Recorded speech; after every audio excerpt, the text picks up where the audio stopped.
Dia 15 de julho é comemorado o Dia do Homem, o gênero que costuma ser mais negligente com a saúde. Justamente por isso que para esse público é necessário um reforço nas orientações de prevenção. As doenças mais graves e recorrentes entre os homens são o câncer de próstata, colo retal e de pulmão. E sobre esse assunto eu converso ao vivo com o oncologista André Sassi. Obrigado por ter aceito o convite. Muito obrigado, prazer estar aqui com vocês. Doutor, existe alguma explicação do motivo pelo qual esses problemas que eu citei são mais comuns nos homens, tirando a questão óbvia da próstata que só os homens têm?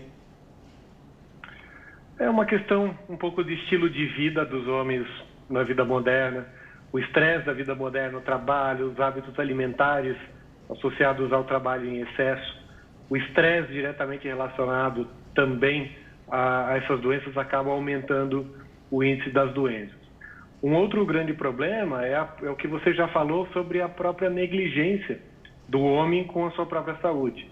Então, os homens tradicionalmente fazem menos exames de seguimento. Raramente os homens têm um médico próprio, um médico muito próximo a ele, que oriente na sua rotina, como as mulheres têm com o ginecologista, que geralmente elas vão desde a adolescência. Uma mãe leva a filha no ginecologista e assim fica para a vida inteira. Então o homem tem menos acesso a informações sobre a sua própria saúde, o que é normal, e às vezes há menos exames de prevenção também. Sim, antes da gente prosseguir, quero convidar os telespectadores que têm alguma dúvida a respeito do tema, manda no nosso WhatsApp, ele aparece o tempo inteiro aí passando, rolando embaixo da tela, mas o número agora acabou de ficar na faixa maior, 19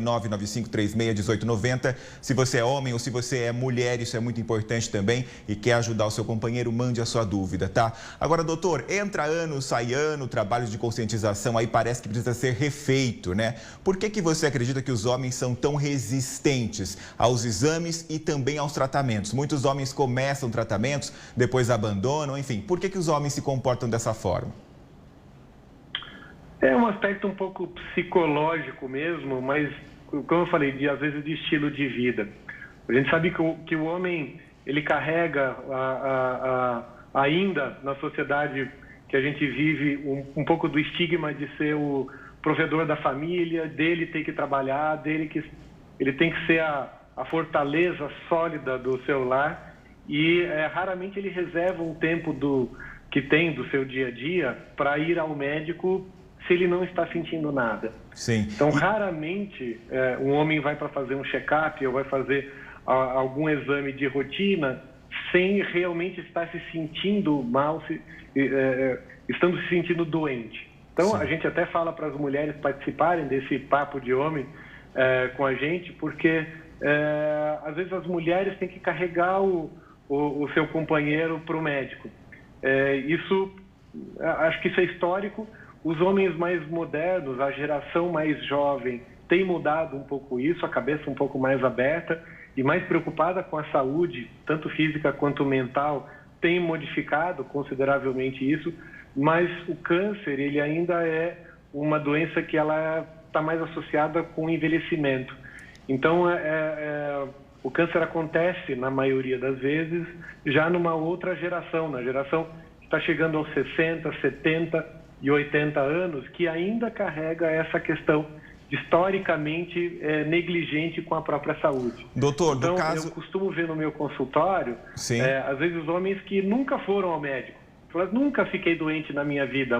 E aí, quando chegam no consultório, já estão com uma doença avançada, infelizmente incurável em algumas fases, em alguma parte do tempo. Sim, o que acaba sendo muito pior, né? Agora, no caso do câncer de próstata, o que a falta de cuidados pode gerar? Porque normalmente a gente, como homem, faz aquela super brincadeira do exame de próstata e tudo mais. Enfim, mas pouco se fala do que não fazer pode gerar. Então, no caso do câncer de próstata especificamente, o que pode acontecer se esse homem não tratar ou não descobrir com antecedência esse câncer?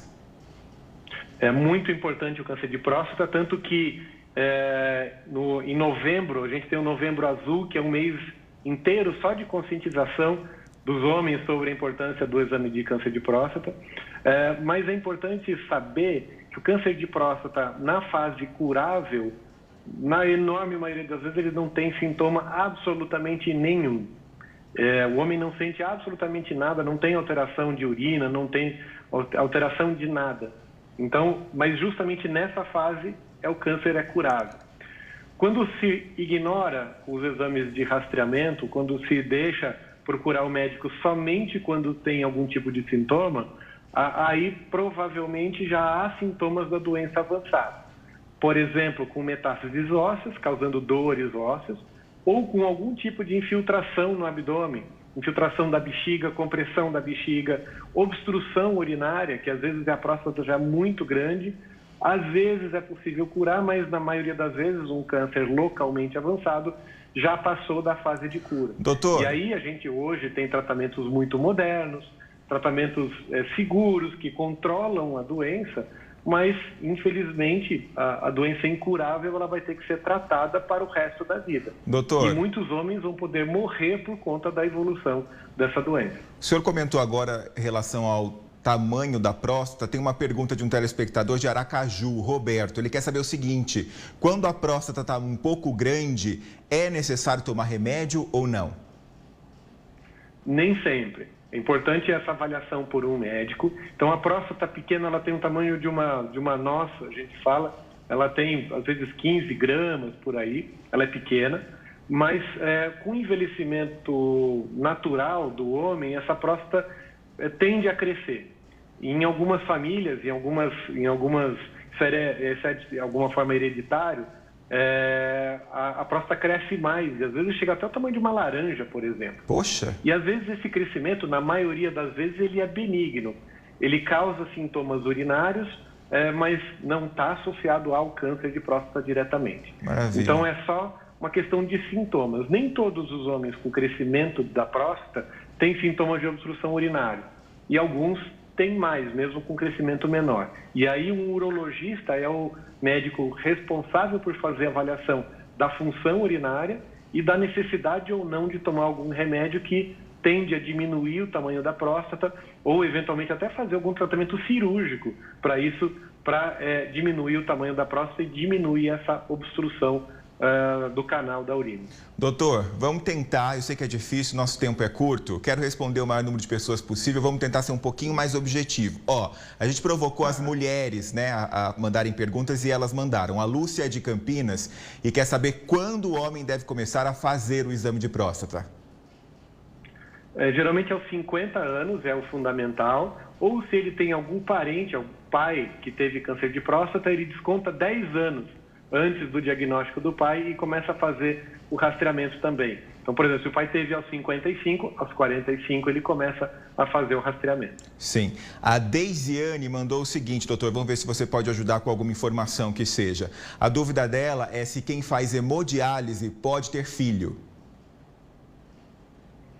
Ela até pode, tem que, na verdade, fazer alguma avaliação de fertilidade, avaliações hormonais.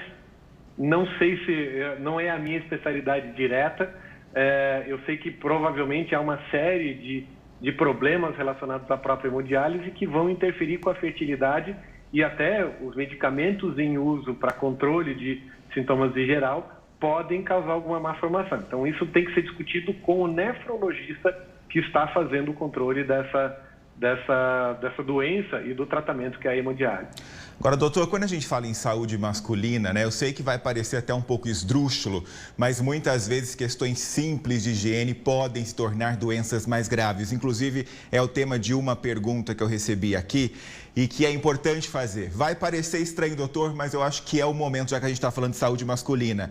Se é necessário secar o instrumento, é isso que ele quis dizer, depois do xixi, ou só aquela chacoalhada normal que se dá já resolve o problema. A gente está brincando com isso porque é um assunto que parece muito delicado, mas isso é importante principalmente nessa hora que muitos homens nos assistem. Doutor, o que fazer então, já que todo mundo faz xixi, não é? Qual que é a maneira correta para evitar inclusive uma doença relacionada a isso?